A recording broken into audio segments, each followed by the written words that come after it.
Oke, halo semuanya. Jadi, kenalin gue Gita dari Ilmu Ekonomi 2020. Kali ini gue mau coba bahas UTS Mikroekonomi 1 tahun sebelumnya. Mungkin kita langsung mulai di nomor pertama. Di sini dibilang Okto ingin membelanjakan 100.000 untuk membeli mangga dan pisang, di mana harga dari mangga itu sebesar 20.000 per kilo dan harga pisangnya sebesar 10.000 per kilo. Informasi itu udah ditulis di bagian sini. Kemudian masuk ke pertanyaan yang pertama, yang A, diminta untuk membuat persamaan budget line dan juga diagramnya. Juga diminta untuk menjelaskan informasi yang kita dapatkan dari persamaan dan juga diagram. Dan di sini ada catatan kalau untuk sumbu Y-nya itu adalah mangga dan sumbu X-nya adalah pisang. Nah, kita bisa buat di sini equation-nya I sama dengan PM kali M ditambah PB kali B. Jadi sama dengan 100.000 sama dengan 20.000 M tambah 10.000 B. Itu.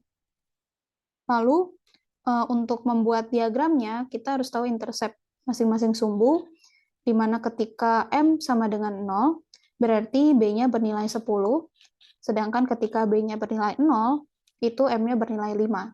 Maka bisa kita tarik garis di sini untuk budget lainnya. Dan selanjutnya kita juga bisa hitung price ratio atau rasio harga dari konsumsi Okto ini, di mana minus PB per PM itu sama dengan berarti harga dari pisang dibagi harga dari mangga menjadi min setengah atau minus 0,5 untuk price ratio atau slope dari budget line ini. Lalu kita bisa membuat penjelasan dari equation maupun diagramnya. Yang pertama, budget line di samping ini merupakan kombinasi konsumsi Okto sesuai dengan total budget atau total anggaran yang ia miliki. Di mana ketika Okto ingin menghabiskan uangnya hanya untuk satu komoditas, hanya untuk mangga saja atau pisang saja, Okto itu bisa membeli antara 5 mangga saja dengan 0 bananas atau 10 pisang dengan 0 mangga. Dan dari price ratio ini kita bisa interpretasikan bahwa untuk bisa membeli tambahan satu banana, Okto harus mengorbankan setengah konsumsi mangganya. Kayak gitu. Lalu masuk ke bagian yang B pertama. Di sini dibilang bahwa Okto sudah membeli 1 kilogram mangga dan 1 kilogram pisang. Dan Okto ingin membeli tambahan 3 kilogram mangga dan 5 kilogram pisang. Dengan uang yang ia miliki, apakah Okto bisa membeli mangga dan pisang yang ia inginkan tersebut?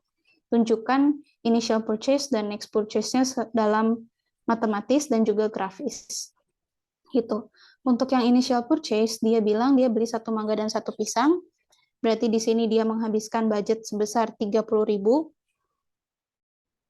Kemudian untuk next purchase-nya di sini dia bilang kan membeli tambahan 3 mangga dan 5 kilogram pisang.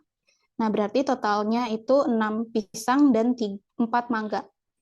Maka di sini 10.000 kali 6 ditambah 20.000 dikali 4 itu sama dengan 140.000. Di mana 140.000 ini sudah melebihi dari 100.000 yang merupakan budget dari Okto. Maka kita bisa simpulkan bahwa karena total harga dari 6 pisang dan 4 mangga itu lebih besar daripada budget dari Okto, maka Okto tidak bisa membeli mangga dan pisang yang ia inginkan. Kayak gitu. Dan kalau kita tunjukkan dalam grafis, di sini kita bisa gambar untuk titik A atau initial purchase-nya, itu kombinasinya 1 mangga dan 1 pisang. Kemudian di poin B di sini, kita bisa lihat titiknya sudah melebihi budget lainnya, yang artinya Okto tidak dapat membeli kombinasi ketika 4 mangga dan 6 pisang ini. Lanjut, di bagian di bagian kedua dari nomor B, di sini diminta alternatif. Selain 3 tambahan mangga dan 5 pisang, berikan 2 alternatif kombinasi pembelian yang bisa Okto lakukan gitu dengan budget yang ia miliki. Nah, di sini kan tadi kita tulis lagi ya, kalau persamaan budget lainnya itu 100.000 sama dengan 10.000 B tambah 20.000 M. Dan jadi kita bisa punya alternatif di sini, kalau misalnya M-nya itu mangganya sama dengan 2, berarti kita bisa peroleh di sini B-nya sama dengan 6. Lalu kalau M-nya itu sama dengan 4, berarti kita bisa dapat B-nya sama dengan 2. Lalu kita tunjukkan dalam diagram, masih pakai diagram yang di poin A tadi, kita jadikan satu diagram aja. Di sini untuk alternatif pertama di poin nomor 1 di sini, dan alternatif kedua di poin 2 ini. Kombinasi pertama itu 2 mangga dan 6 pisang, kombinasi kedua 4 mangga dan 2 pisang. Lanjut, di bagian C, di sini Okto punya MRS sama dengan minus DM per DP sama dengan 4P per M. Lalu diminta untuk menghitung dan tunjukkan dalam diagram kombinasi yang paling optimal dari pembelian mangga dan pisang. Nah, di sini kita tahu rumus dasarnya itu MRS sama dengan price ratio, Kak. Nah, kita udah punya MRS-nya di sini 4P per M, kita sama dengan PM per PP, atau harga mangga per harga pisang. Dan kita dapat di sini 4P sama dengan 2M, di mana M berarti sama dengan 2P. Lalu kita masukkan ke persamaan budget lainnya di sini, jadinya 100.000 sama dengan 20.000 kali 2P ditambah 10.000 kali P. Dan kita dapat P sama dengan 2 dan M sama dengan 4. Berarti kalau kita masukkan ke diagramnya lagi di sini, kita jadi tahu bahwa optimal combination-nya ada di titik di sini. Kombinasi 2 pisang dan 4 mangga. Oke, paling itu untuk nomor 1. Kita lanjut ke nomor 2. Oke, kita lanjut di nomor kedua. Jadi di sini kita di bagian A, kita diminta untuk memberikan contoh dari barang normal yang kita rasa itu bisa menjadi barang inferior ketika kita memiliki pendapatan yang lebih tinggi. Tunjukkan contoh tersebut menggunakan kurva angle dan jelaskan. Nah, di sini gue ambil contoh sendal jepit ya, swallow, dan gue tambahin penjelasan sedikit mengenai barang normal dan barang inferior. Barang normal itu merupakan barang yang permintaannya akan meningkat jika pendapatan dari konsumen itu meningkat. Sedangkan barang inferior adalah barang yang permintaannya akan menurun ketika pendapatannya meningkat. Dalam contoh sendal jepit ini, permintaan dari sendal awalnya akan meningkat seiring dengan peningkatan pendapatan. Tapi ketika pendapatannya terus meningkat sampai titik tertentu, quantity demanded dari sendal jepit tadi, sendal swallow tadi akan menurun, dan konsumen mungkin akan mengubah konsumsinya menjadi ke sendal branded ataupun ke sepatu. Nah, ini bisa dilihat di kurva angle di sini. Kurvanya backward bending kayak gini ya. Jadi awalnya ketika income itu meningkat, quantity demanded-nya juga akan meningkat. Tapi di satu titik di sini, nanti akan terjadi backward, di mana ketika pendapatannya terus meningkat, justru quantity demanded-nya akan semakin menurun. Kayak gitu. Nah, itu penjelasan untuk yang bagian A. Kita lanjut di bagian yang B.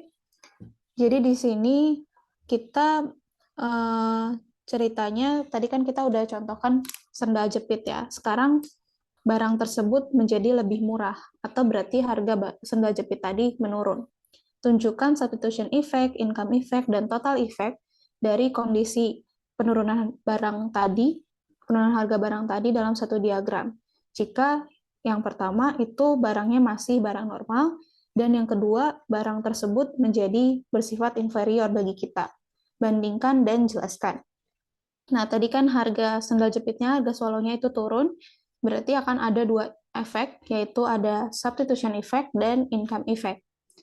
Untuk substitution effect, sama seperti hukum permintaan, ketika harganya turun, Q-nya akan naik. Karena harga barang tersebut relatif lebih murah bagi kita. Dan dampaknya BL-nya itu menjadi lebih landai, become flatter. Bisa dilihat pada BL2 di sini. Nah, perbedaannya ada pada income effect-nya. Jadi untuk barang normal, ketika income-nya itu meningkat, QD-nya akan meningkat. Itu ditunjukkan dari peningkatan quantity dari Q2 ke Q3 sebagai efek dari pergeseran BL. Lalu untuk barang inferior, ketika income-nya meningkat, QD-nya akan menurun. Saat BL-nya itu shift atau bergeser, kuantitinya akan menurun dari Q2 ke Q4. Nah, ini kita bisa lihat di kurvanya ya. Kita lebih detailin di kurvanya di sini. Jadi pertama kita gambar dulu BL1 dan dan IC1-nya. Yang ini dan yang ini ya. Bisa dilihat di sini BL1 dan IC1-nya. Lalu tadi kan ada substitution effect. Dia BL-nya become flatter menjadi di BL2. Dan ketika tadi harganya menurun, berarti harga barang tersebut relatif lebih murah, maka kita akan meningkatkan konsumsi kita. Dari Q1 kita nambah quantity demanded akan sendal kita ke Q2. Kita titikin di sini. Awalnya tadi IC1 dan BL1 bersinggungan di sini ya. Lalu kita karena tadi ada penurunan harga barang dari ya harga sendal tadi, maka ada pertambahan konsumsi dari Q1 ke Q2. Kita bisa tarik BL2 di sini dan persinggungannya di titik ini. Lalu kita tarik garis ke bawah untuk mendapatkan Q2. Kemudian kita bisa gambar lagi BL3. Ini slope-nya harus sama dengan BL2 ya, karena dia bergeser. Nah, itu kalau barang normal, tadi prinsipnya ketika pendapatannya itu meningkat, QD-nya akan meningkat. Berarti dari Q2 dia naik lagi ke Q3 di sini. Nah, kita bisa gambar IC-nya, barang normal di yang garis hijau ini. Nah, sedangkan di barang inferior, tadi dari awalnya Q2, dia ketika pendapatannya meningkat, QD-nya malah menurun ke Q4 di sini. Jadi kita bisa gambar IC-nya di sini, IC inferiornya. Dan kita dapat Q4. Kayak gitu. Nah, maka untuk SE dari barang normal ini itu dari Q1 dan ke Q2, lalu income effect-nya dari Q2 ke Q3, dan total effect untuk normal good itu searea dari Q1 ke Q3. Itu yang ada di garis merah ini. Lalu untuk barang inferiornya, tadi substitution effect-nya dari Q1 ke Q2 sama, tapi income effect-nya ini berbeda, di mana tadi karena efek dari peningkatan pendapatan menurunkan di quantity demanded, maka income effect-nya berbalik ke arah kayak gini, dan jadinya total effect-nya sebesar jarak Q1 ke Q4 aja. Itu total effect dari inferior good. Nah, itu untuk poin pertama. Untuk poin kedua, di sini disuruh untuk menurunkan kondisi tersebut dari kondisi barang normal dan barang inferior ke dalam dua kurva demand. Dan gambarkan dalam satu diagram, mana barang yang lebih elastik dibandingkan kedua demand curve yang kita dapatkan. Nah, kita bisa tarik garis putus-putus ke bawah untuk menggambarkan kurva demand-nya. Nah, terus kita bisa bikin untuk kurva demand barang normal dan kurva demand barang inferior, dan kita dapat gambarnya seperti ini. Bisa dilihat bahwa kurva demand barang normal itu lebih elastis, karena ketika harganya itu turun, baik substitution effect maupun income effect itu meningkatkan quantity demanded. Sedangkan kurva demand barang inferior itu lebih inelastis, karena tadi substitution effect-nya meningkatkan quantity demanded, tapi income effect-nya itu membuat penurunan quantity demanded. Tapi tetap demand curve dari barang inferior ini bentuknya downward sloping, karena substitution effect-nya lebih besar dari income effect. Bisa dilihat dari yang tadi, garis-garis ini. Substitution efeknya masih lebih besar daripada income efeknya. Kayak gitu. Itu untuk yang 2. Lalu bagian terakhir dari nomor 2 itu yang C. Di sini kita diminta untuk menentukan harga awal kita dari sebuah barang, let's say PO, dan harga setelah production cost-nya menjadi lebih murah. Itu P1. Berarti P1-nya lebih kecil daripada P0 kan. Terus tentukan juga quantity barang yang kita beli sebelum dan setelah perubahan cost of production tadi. Berarti kan karena tadi cost of production-nya become cheaper, berarti Q1-nya akan lebih banyak daripada Q0-nya. Nah, ini gue contohin aja P0-nya sama dengan 16, P1-nya 12, Q0-nya 4, dan Q1-nya sama dengan 6. Nah, kita lalu diminta untuk menghitung price elasticity of demand. Ini rumusnya, persen delta Q per persen delta P sama dengan delta Q per delta P dikali P per Q. Dapatlah, setelah dimasukkan angka-angkanya, kita bisa dapat nilai elastisitasnya sebesar minus 2. Nah, karena price elasticity of demand dalam absolut berarti minus 2 dimutlakin jadi 2 kan. Itu lebih besar dari 1, artinya barang tersebut elastis. Interpretasinya ketika harga barang tersebut meningkat sebesar 1%, quantity demanded-nya akan menurun sebanyak 2%. Itu untuk nomor 2, mungkin kita bisa lanjut di nomor 3. Oke, kita lanjut di nomor 3. Di sini kita punya production function dari Becky Corporation itu QB sama dengan 10K pangkat 0,5 L pangkat 0,5. Kemudian di sini di bagian A kita diminta untuk menjelaskan kenapa MPL akan meningkat awalnya dalam jangka pendek seiring dengan peningkatan jumlah pekerja yang direkrut, tapi kemudian menurun gitu. Di sini penjelasannya bisa dilihat kalau dalam jangka pendek tadi udah dibilang bahwa machines-nya itu bersifat tetap atau capitalnya fix. Awalnya MPL atau tambahan dari output yang diproduksi karena adanya penambahan pekerja itu meningkat. MPL-nya meningkat karena pekerja dapat menggunakan mesinnya secara efektif. Mereka bisa spesialisasi atau pembagian kerja. Jadinya output-nya meningkat.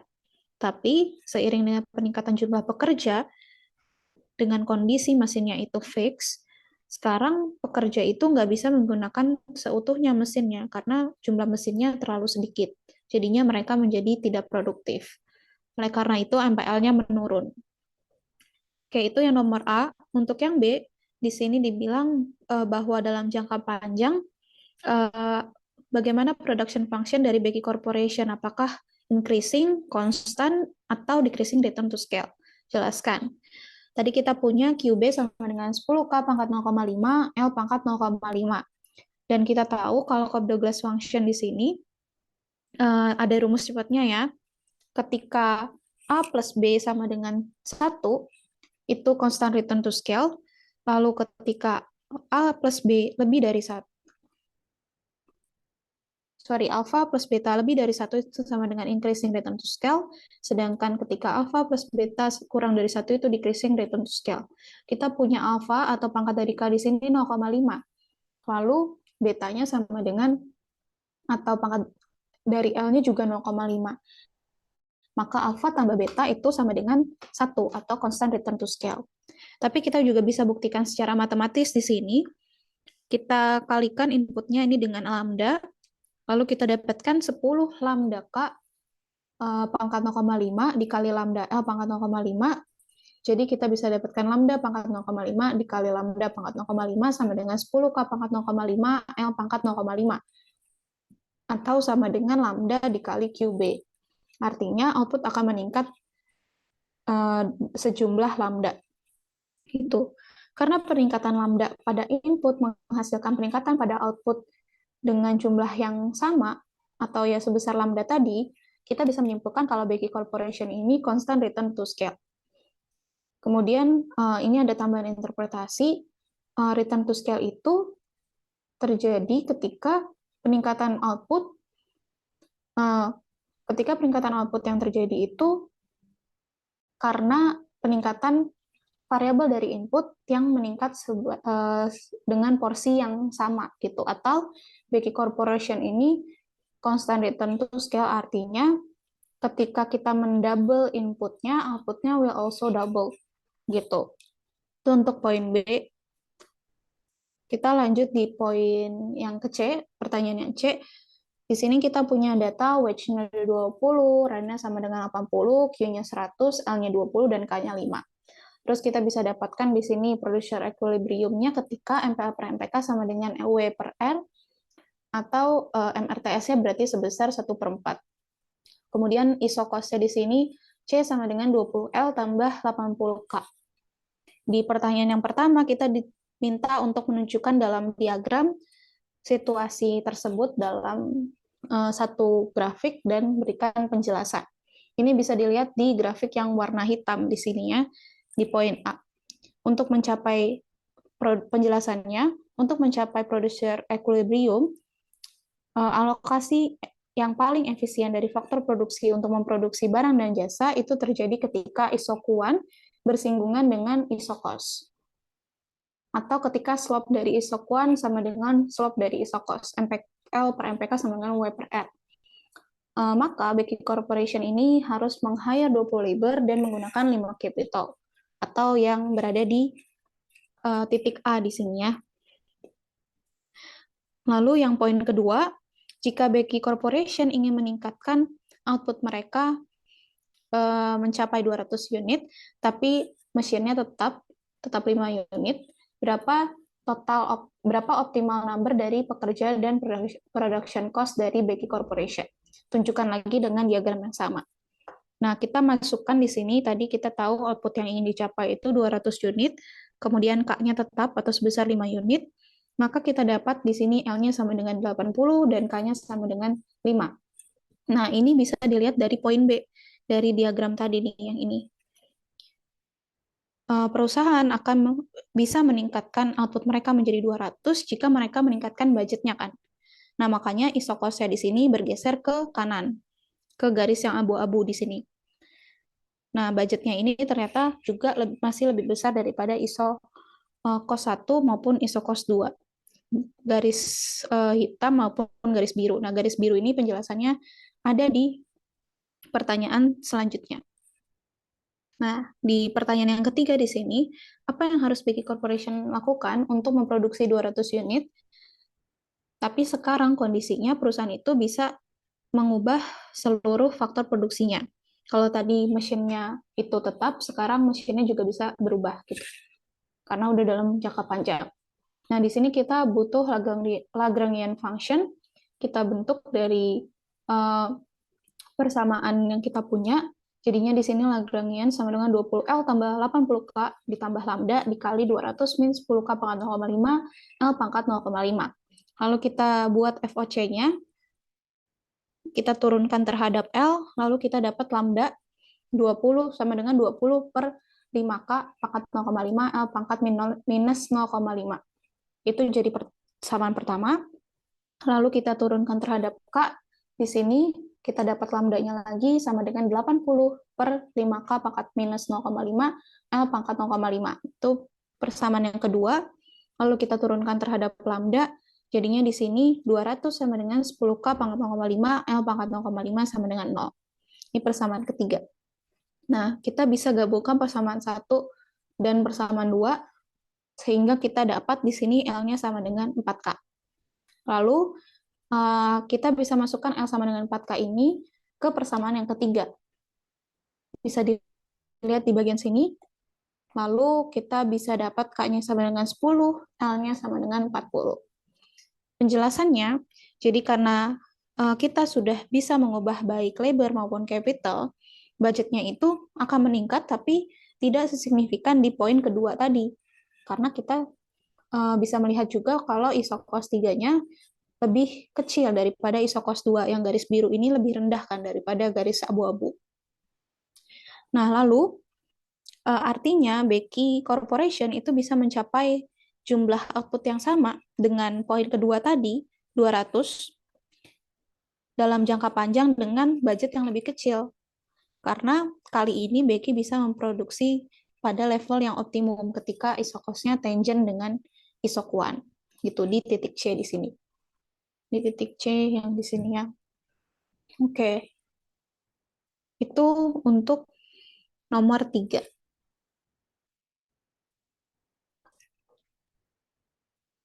Oke, sekarang kita masuk ke nomor terakhir dari UTS Mikro 1. Di sini kita punya fungsi variable cost VC sama dengan 5Q tambah 0,1 Q kuadrat. Kemudian fixed cost-nya kita tahu di sini sebesar 200, lalu harga atau P-nya sama dengan 35. Nah, kita bisa bentuk total cost-nya di sini 200 tambah 5Q tambah 0,1 Q kuadrat. Lalu MC-nya tinggal diturunin dari fungsi TC, jadinya 5 tambah 0,2 Q. Lalu kita juga punya TR, P-nya tadi udah tahu 35, kemudian dikalikan Q. Jadinya kita dapat MR sama dengan 35. Untuk selanjutnya kita bisa mencari kondisi maksimum profit, yaitu ketika MR sama dengan MC. Di sini 35 sama dengan 5 tambah 0,2 Q, jadinya kita dapat Q sama dengan 150. Maka profit yang kita dapat di sini, yaitu TR sama dengan TC, P kali Q sama dengan, kita masukin rumus TC-nya, lalu kita masukkan angka-angka yang udah kita dapat tadi, kita punya Q-nya sama dengan 150, dan kalau dihitung nanti kita dapat profitnya sama dengan 2050.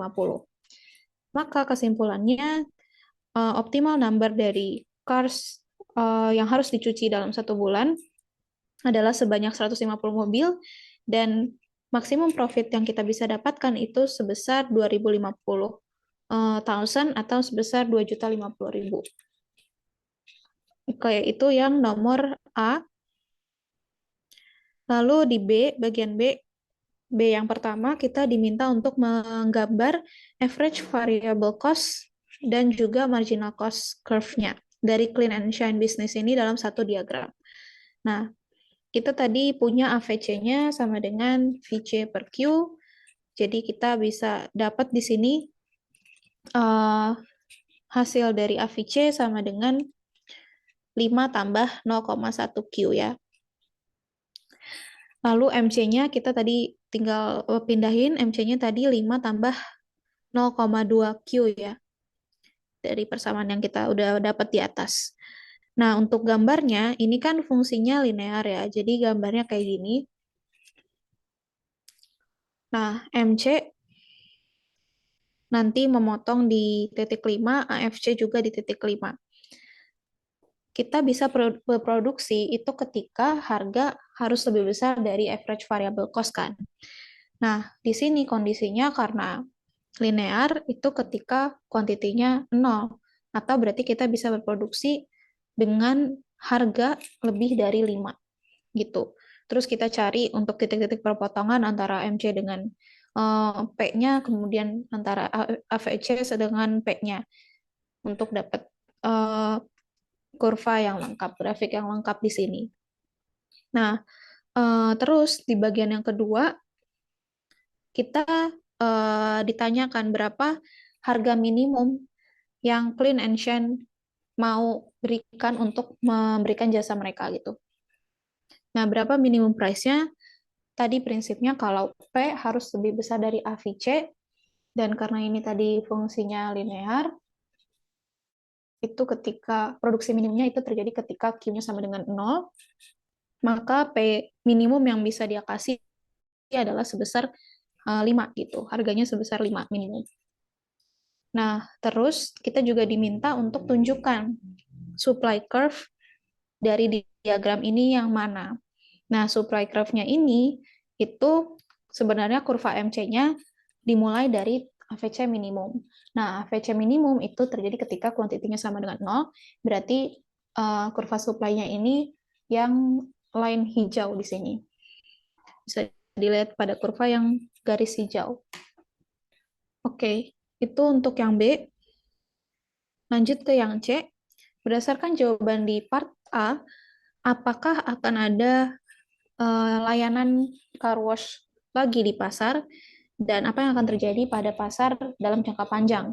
Apakah kali ini clearance itu bagaimana dampaknya di jangka panjang lah, gitu intinya. Nah, di sini karena tadi clean and shine kan dapat supernormal profit kan yang 2050 tadi. Nah, karena ini di pasar persaingan sempurna ada asumsi free entry dan exit gitu. Jadinya akan ada new car wash services di pasar. Nah, clean and shine di jangka pendek itu akan mendapatkan economic profit sama dengan 2050.000 atau tadi 2.050.000 yang akan mendorong perusahaan lain dari luar itu untuk memasuki pasar. Nah, akibatnya membuat market supply curve itu bergeser ke kanan. Nih, kita bisa lihat dari S ke X-aksen gambarnya.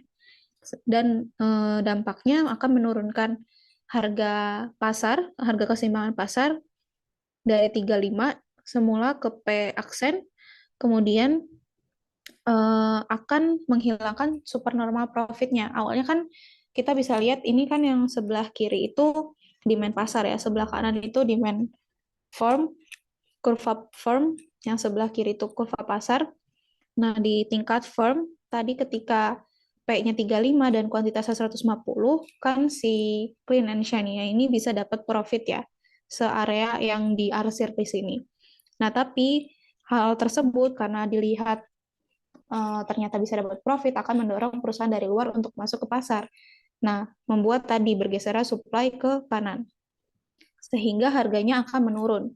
Harganya menurun berarti kan profitnya akan berkurang sampai ke zero economic profit di jangka panjang ke tingkat P aksen di sini. Atau long run equilibrium-nya di titik yang biru ini. Artinya dalam jangka panjang itu akan mengalami zero economic profit dan tidak ada lagi insentif bagi perusahaan dari luar untuk memasuki pasar gitu. Dan clean and shine ini sebenarnya akan dalam jangka panjang akan tetap berproduksi pada profit maximization yaitu MR sama dengan MC, yaitu ketika MC-nya itu sama dengan market price-nya yang P aksen tadi dalam jangka panjang, tapi mereka tidak akan mendapatkan supernormal profit, melainkan zero economic profit gitu. Nah, ini poin terakhir di nomor 4. Pemerintah ini menetapkan harga terendah, lowest price, senilai 45. Menggunakan competitive supply and demand framework, kita diminta untuk menjelaskan apa yang akan terjadi pada kesejahteraan gitu. Apakah akan ada dead weight loss atau tidak. Nah, di sini kita gambar supply dan demand. Terus kan tadi kita punya data awal itu P-nya 35, Q-nya 150 ya. Di sini ditetapkan lowest price-nya sebesar 45. Berarti di atas harga keseimbangan kan. Lalu kita plot area-area ada A, B, C, D, dan E. Lalu kesimpulannya di sini social welfare decreasing karena adanya kebijakan ini. Penjelasannya di awal kan keseimbangannya di titik yang ini kan ya. Di titik yang ini. Bentar, di sini. Nah, awalnya kan consumer surplus-nya itu searea A, B, dan D. A, B, dan D. Karena di atas harga keseimbangan kan. Lalu producer surplusnya searea C dan E. Tapi setelah ada kebijakan lowest price tadi, consumer surplusnya jadi hanya sebesar area A, sedangkan producer surplusnya hanya searea B dan C. Nah, berarti ada kesejahteraan yang hilang kan. Awalnya D sama E itu dinikmati sebagian oleh konsumen, sebagian oleh produsen. Tapi sekarang nggak dinikmati oleh siapa-siapa. Jadinya D dan E tadi sebagai DWL. Makanya jawabannya akan ada DWL dan kesejahteraan sosial akan menurun karena adanya kebijakan lowest price atau floor price ini ya. Oke, jadi itu akhir dari pembahasan UTS Mikro 1. Makasih semuanya. Semoga membantu.